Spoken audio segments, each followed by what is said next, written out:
இயேசுவில் எனக்கு பிரியமான சகோதர சகோதரிகளே, இன்று ஆண்டின் பொது காலம் 19ஆம் ஞாயிறு.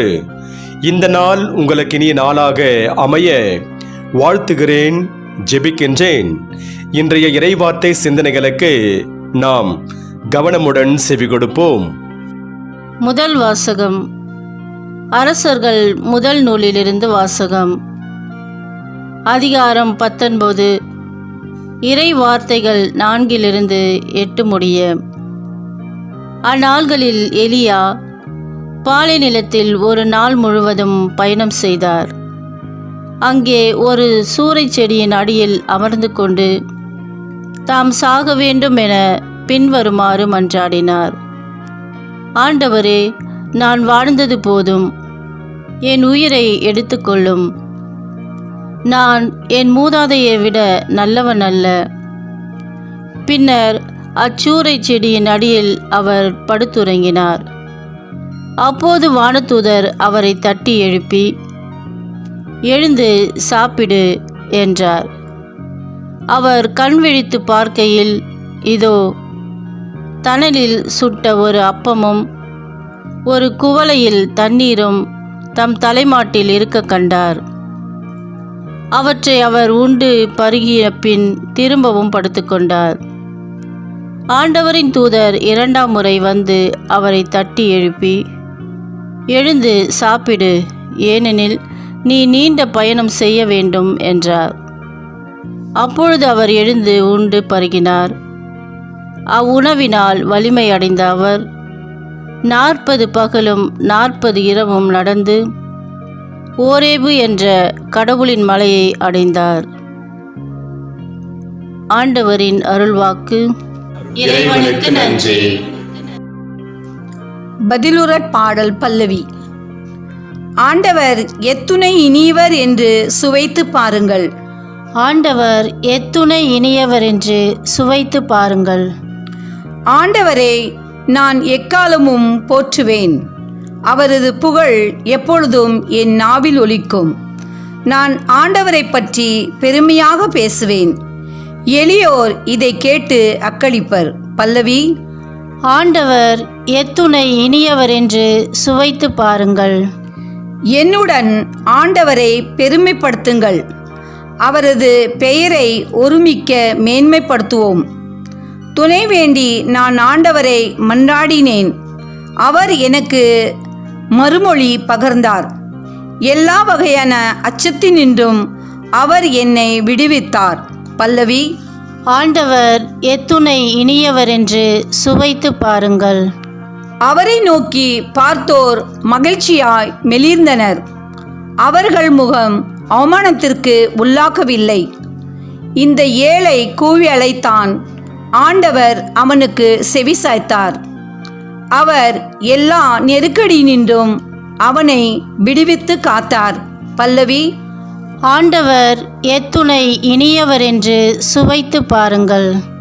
ஆண்டவருக்கு அஞ்சி வாழ்வோரை அவர் தம் தூதர் சூழ்ந்து நின்று காத்திடுவார். ஆண்டவர் எத்துணை இனியவர் என்று சுவைத்து பாருங்கள். அவரிடம் அடைக்கலம் புகுவோர் பேறு பெற்றோர். பல்லவி. ஆண்டவர் எத்துணை இனியவர் என்று சுவைத்து பாருங்கள்.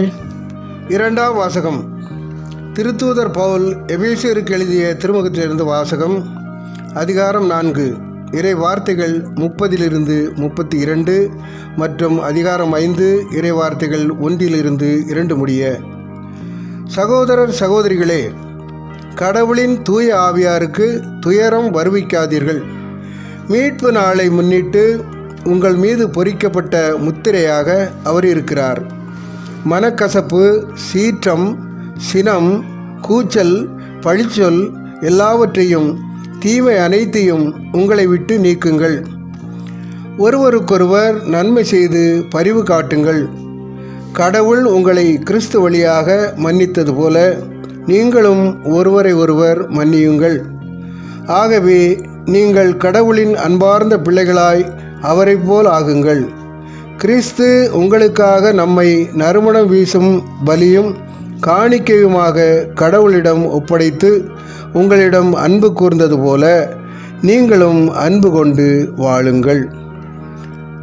ஆண்டவர் வழங்கும் அருள்வாக்கு. இறைவனுக்கு நன்றி. அல்லேலூயா, அல்லேலூயா. விண்ணகத்திலிருந்து இறங்கி வந்த வாழ்வு தரும் உணவு நானே. இந்த உணவை எவராது உண்டால் அவர் என்றுமே வாழ்வார் என்கிறார் ஆண்டவர். அல்லேலூயா. ஆண்டவரே, நற்செய்தியை தகுந்த விதத்தில் எடுத்து சொல்ல என் உள்ளத்தையும் உதட்டையும் தூய்மையாக்கும். ஆண்டவர் உங்களோடு இருப்பாராக, உன் ஆன்மாவோடும் இருப்பாராக. தூய யோவான் எழுதிய பரிசுத்த நற்செய்தியிலிருந்து வாசகம். ஆண்டவரே, மாட்சி உமக்கே. யோவான் நற்செய்தி அதிகாரம் 6, இறை வார்த்தைகள் 41 51 முடிய. அக்காலத்தில் விண்ணகத்திலிருந்து இறங்கி வந்த உணவு நானே என்று இயேசு கூறியதால் யூதர்கள் அவருக்கு எதிராக முணுமுணுத்தார்கள். இவர் யோசேப்பின் மகனாகிய இயேசு அல்லவா? இவருடைய தாயும் தந்தையும் நமக்கு தெரியாதவர்களா? அப்படி இருக்க நான் விண்ணகத்திலிருந்து இறங்கி வந்தேன் என இவர் எப்படி சொல்லலாம் என்று பேசிக்கொண்டார்கள். இயேசு அவர்களை பார்த்து கூறியது, உங்களிடையே முணுமுணுக்கு வேண்டாம்.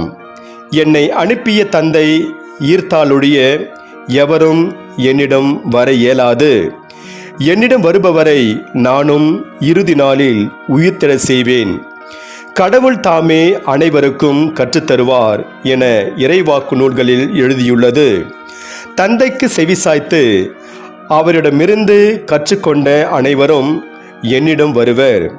கடவுள் தாமே கற்றுத்தருவார் என்பதிலிருந்து தந்தையை எவராவது கண்டுள்ளார் என்று பொருள் கொள்ளக்கூடாது. கடவுளிடமிருந்து வந்துள்ளவர் மட்டுமே கடவுளை கண்டுள்ளார். உறுதியாக உங்களுக்கு சொல்கிறேன், என்னை நம்புவோர் நிலை வாழ்வை கொண்டுள்ளனர். வாழ்வு தரும் உணவு நானே. உங்கள் முன்னோர் பாலை நிலத்தில் மன்னாவை உண்ட போதிலும் இறந்தனர். உண்பவரை இரவாமல் இருக்க செய்யும் உணவு விண்ணகத்திலிருந்து இறங்கி வந்த இந்த உணவே. விண்ணகத்திலிருந்து இறங்கி வந்த வாழ்வு தரும் உணவு நானே. இந்த உணவை எவராவது உண்டால் அவர் என்றுமே வாழ்வார். எனது சதையை உணவாக கொடுக்கிறேன், அதை உலகு வாழ்வதற்காகவே கொடுக்கிறேன். ஆண்டவரின் அருள்வாக்கு. கிறிஸ்துவே உமக்கு புகழ். நற்செய்தி வாக்கினால் என்னுடைய பாவங்கள் அகல்வதாக. ஆமென். வாழ்வு அளிக்கும் உணவு இறை வார்த்தை. இறையேசுவில் எனக்கு பிரியமான சகோதர சகோதரிகளே, மனிதரின் அடிப்படை உரிமைகளில் மிகவும் முக்கியமானதும் முதன்மையானதும் உணவு உரிமையாகும். இந்த அடிப்படையான உணவு உரிமை ஒரு மனிதருக்கு மறுக்கப்படும் போது அங்கே பசி, பஞ்சம், பட்டினி தலைவிரித்தாட தொடங்குகிறது. இது கொலை, கொள்ளை போன்ற தீமைகளுக்கும் வழியமைக்கிறது. திருத்தந்தை பிரான்சிஸ் அவர்கள் உலக உணவு நாளை முன்னிட்டு தனது மூவேளை ஜெப உரையின் இறுதியில் வறுமை, பசி ஏராளமான நம் சகோதர சகோதரிகளை மாண்பிழைக்க செய்கிறது, அவர்களை புண்படுத்துகிறது மற்றும் உயிரை பறிக்கிறது. எனவே பசி கொடுமையை அகற்றுவதற்கு உலகில் அனைவரும் முயற்சிகள் எடுக்க வேண்டும் என்று உலகினருக்கு அழைப்பு விடுத்தார். அக்டோபர் மாதத்தில் 16ஆம் தேதி 2016ஆம் ஆண்டில்.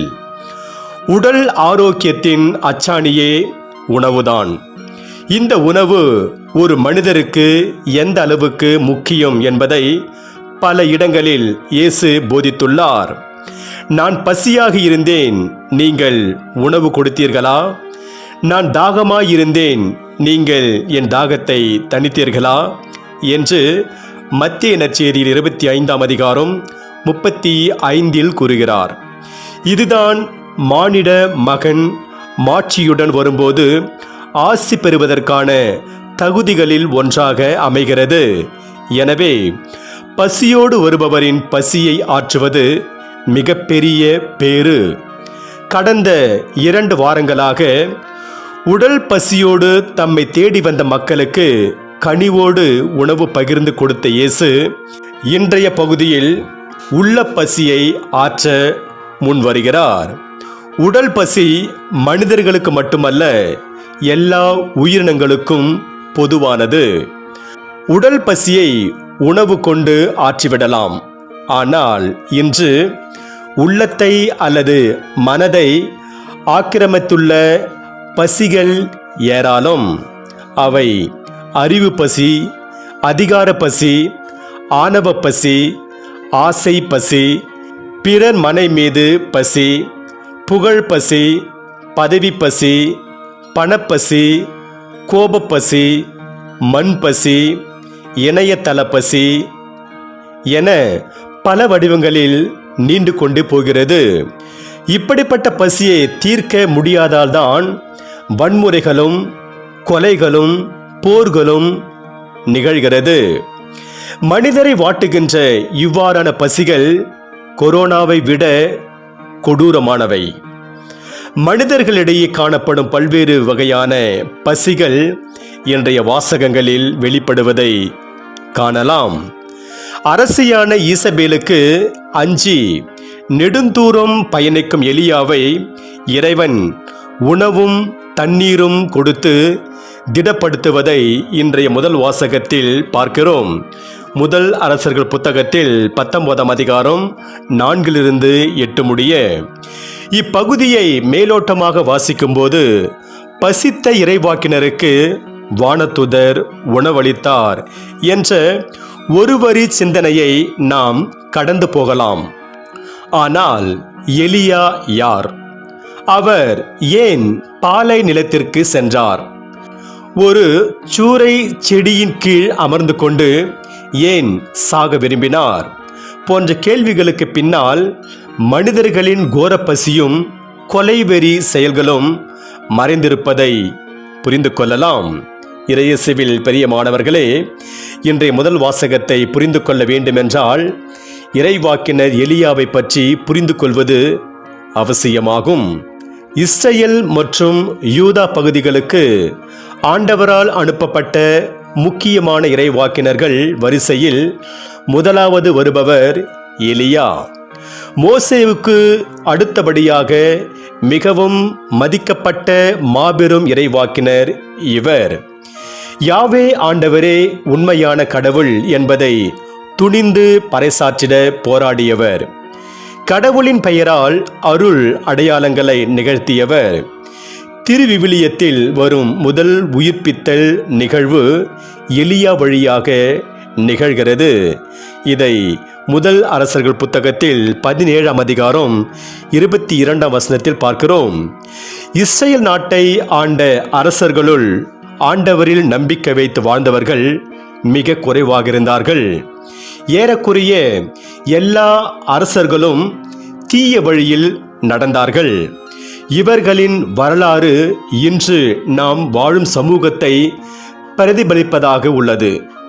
அருள் பொழிவு செய்யப்பட்டு ஆண்டவரால் அழைக்கப்பட்ட அரசர்கள் ஆண்டவரை மறந்து சுய நலன்களுக்கு அடிமையாகி வேறு தெய்வங்களை வழிபட்டு வாழ்கின்ற நிலையை பார்க்கும்போது இன்றைய அரசியல்வாதிகளின் நிலை நம் கண்முன் விரிகிறது. ஆண்டவரை மறந்து வாழ்கின்ற இந்த சமூகம் தொழில்நுட்ப பசி, பணப்பசி, அதிகார பசி, சுயநல பசி, போதை பசி, மது மாது பசி போன்ற பசிகளுக்கு அடிமையாக நிற்கின்ற நிலையை பார்க்க இன்று முடிகிறது. இஸ்ரேல் மக்கள் வேற்று தெய்வங்களை வழிபட அரசர்கள் காரணமாக இருந்தார்கள். அவர்கள் வழிபட்ட தெய்வங்களுள் முக்கியமானவர் பாகால். பாகால் ஒரு கானானிய கடவுள். பாகாலை வழிபட்டவர்கள் அவரை மழையின் தெய்வமாக கருதினார்கள். மழையை பெய்வித்து நல்ல விளைச்சலை கொடுப்பவர் பாகால் என மக்கள் நம்பினார்கள். அரசர் ஆகாபு தலைநகரான சமாரியாவில் பாகாலுக்கு கோவில் கட்டி வழிபட்டார். யாவே கடவுளையே மறந்துவிட்டார். இந்த சூழ்நிலையில்தான் எலியா அரசர் முன்னிலையில் வந்து நின்று, என் வாக்கினால் அன்றி வரும் ஆண்டுகளில் பனியோ மழையோ பெய்யாது என சூளுரைத்தார். இதை முதல் அரசர்கள் புத்தகத்தில் 17ஆம் அதிகாரம் 1ஆம் வசனத்தில் பார்க்கிறோம். பாகால் கடவுள் அல்ல, அவரால் எதுவும் செய்ய முடியாது என்பதை எலியா நிரூபித்து காட்டினார். கார்மேல் மலையில் யாவே ஆண்டவரின் பிரதிநிதியான எலியா பாகால் தெய்வத்தின் பிரதிநிதிகளான அரசர் ஆகாபு மற்றும் பொய் வாக்கினர்கள் 450 பேர் முன்னிலையில் யாவே ஆண்டவர்தான் உண்மையான கடவுள், பாகால் என்பது ஒன்றுமில்லை என்பதை உறுதி செய்தார். மக்கள் அனைவரும் முகம் குப்புற விழுந்து ஆண்டவரே கடவுள், ஆண்டவரே கடவுள் என்று முழங்கினார்கள். இது முதல் அரசர்கள் புத்தகத்தில் 17ஆம் அதிகாரம் 39ஆம் வசனத்தில் பார்க்கிறோம். பாகாலின் பொய் வாக்கினர்கள் அனைவரும் அங்கே கொல்லப்பட்டார்கள். இறைவாக்கினர் எலியா பாகாலின் பொய் வாக்கினர்களுக்கு செய்ததை கேள்விப்பட்டதும் அரசி ஈசபேல் எலியாவை கொல்ல தேடுவதும், அரசிக்கு பயந்து தன் உயிரை காத்து கொள்ளுமாறு எலியா பாலைவனம் நோக்கி தப்பி ஓடுவதும் இன்றைய முதல் வாசகத்தின் பின்னணியாக அமைகிறது. ஈசபேலின் அதிகார பசி, பதவி பசி, கொலை வெறி பசி, பிறர் மண் பசி போன்ற வேட்கையினால் ஆண்டவரின் வார்த்தையை அறிவிக்க அனுப்பப்பட்டவர்கள் உண்மையுடன் செயல்படும்போது அதிகார பசியில் இருப்பவரிடமிருந்து ஆபத்தை சந்திக்கிறார்கள் என்பது இது தெளிவாகிறது. எலியா ஈசபேலிடமிருந்து பாலைவனம் வழியாக ஓரேபு என்ற கடவுளின் மலைக்கு தப்பி ஓடிய பயணத்தில் ஆண்டவர் துணை நிற்கிறார். வழியில் தேவையான உணவுகள், உதவிகள் அவருக்கு கிடைக்க செய்கிறார். ஆண்டவரின் ஊழியர்கள் எப்போதும் தனித்து விடப்படுவதில்லை. மனிதர்கள் அவர்களை கைவிட்டாலும் தங்கள் பணியில் வெற்றி பெறவில்லை என அவர்கள் விரக்தி அடைந்தாலும் ஆண்டவர் அவர்களோடு இருக்கிறார். அவர்களுக்கு வழித்துணை புரிகிறார், அவர்களை திடப்படுத்துகிறார் என்பதற்கு இன்றைய முதல் வாசகம் ஒரு சாட்சியாக இருக்கிறது. எனவே இறையேசுவில் பிரியமானவர்களே, இன்றைய முதல் வாசகத்தில் கடவுளுடைய வார்த்தை முக்கிய பங்காற்றுகிறது. இறைவாக்கினர் எலியா வழியாக கடவுளின் வாக்கை கேட்ட மக்கள் போலி தெய்வ வழிபாடு என்ற பசி நோயிலிருந்து நலம் பெற்றனர். கடவுளின் வாக்கை கேளாத அரசன் ஆகாபு மற்றும் அரசி ஈசபேல் ஆகிய இருவரும் ஆண்டவருடைய தீர்ப்பிலிருந்து தப்ப முடியவில்லை. ஆண்டவருடைய வார்த்தைகள் அவர்களில் நிறைவேறுகிறது. அவர்களுடைய இரத்தத்தை நாய்கள் நக்குகிறது. இதை முதல் அரசர்கள் புத்தகத்தில் 21ஆம் அதிகாரம் 19ஆம் வசனத்திலும் மற்றும் 22ஆம் அதிகாரம் 38ஆம் வசனத்திலும் மற்றும் 2 அரசர்கள் புத்தகத்தில் 9ஆம் அதிகாரம் 37ஆம் வசனத்தில் பார்க்கிறோம். ஆகவே அதிகார பசி, செல்வ பசி, புகழ் பசி அனைத்தும் ஒருவருக்கு நிலையான வாழ்வை கொடுக்காது என்பதற்கு இவர்களின் வாழ்க்கை நமக்கு ஓர் எடுத்துக்காட்டாக இருக்கிறது. இன்றைய முதல் வாசக சிந்தனையோடு நற்செய்தி வாசகத்தை இணைத்து சிந்திக்கும் போது இயேசுவை தேடி வந்தவர்களின் உள்ளங்களில் எழும் வெவ்வேறு விதமான பசிகளையும் உணர முடிகிறது. இன்றைய நற்செய்தி பகுதியில் உடல் உணவு அழியக்கூடியது, அழியாத உணவு ஒன்று உண்டு. அந்த உணவு விண்ணகத்திலிருந்து இறங்கி வந்த உணவு. அது வாழ்வு தரும் உணவு. இவ்வுணவு இறைவனின் சொல், இறை வார்த்தை, மனிதரை வாழ வைக்கும் உணவு என்ற இறை உண்மைகளை கற்றுக் கொடுக்கிறார் இயேசு. ஆனால் இதை புரிந்து கொள்ளாமல் வயிற்று பசியை போக்க மீண்டும் இயேசுவிடம் வந்த மக்களின் பேராசை பசி இயேசு சொன்ன உண்மையை ஏற்கவும் எதிர்க்கவும் முடியாமல் இயேசுவின் பிறப்பையும் வளர்ப்பையும் கேள்விக்கும் கேலிக்கும் உள்ளாக்கும் யூதர்களின் எதிர்ப்பு பசி, அவர்களின் நம்பிக்கையின்மை என்ற பசியை எதிர்ப்புகளாகவும் முணுமுணுப்புகளாகவும் எதிர்கொண்ட இயேசு யூதர்களுக்கும் மக்களுக்கும் நலம் தரும் உண்மைகளை துணிவுடன் கற்றுக் கொடுக்கிறார். தம்மை தேடி வரும் மக்கள் தந்தையின் வார்த்தைகளுக்கு செவி கொடுக்க வேண்டும், அவரால் ஈர்க்கப்பட வேண்டும். அப்படியானால்தான் நம்பிக்கை கொண்டு வாழ முடியும் என்று தூய யோவான் நற்செய்தியில் 6ஆம் அதிகாரம் 43 44 வரை இந்த உண்மையை இயேசு வலியுறுத்துகிறார். கடவுள் யாரையும் வலுக்கட்டாயமாக தம்மிடம் இழுத்து கொள்வதில்லை, மாறாக மனிதரின் உள்ளத்தில் போதிக்கிறார்.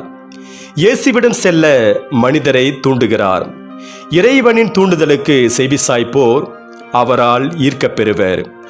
இவ்வாறு தந்தையால் ஈர்க்கப் பெறுவர் மட்டுமே தந்தையை காண முடியும். அதுவும் இயேசுவில்தான் அவரை காண முடியும்.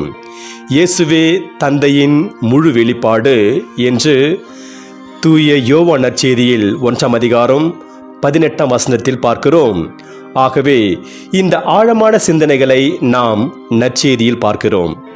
மனிதர் அப்பத்தினால் மட்டுமல்ல, மாறாக கடவுளின் வாய்ச்சொல் ஒவ்வொன்றாலும் உயிர் வாழ்வர் என்று மத்திய நற்செய்தி 4ஆம் அதிகாரம் 4ஆம் வசனத்தில் பார்க்கிறோம்.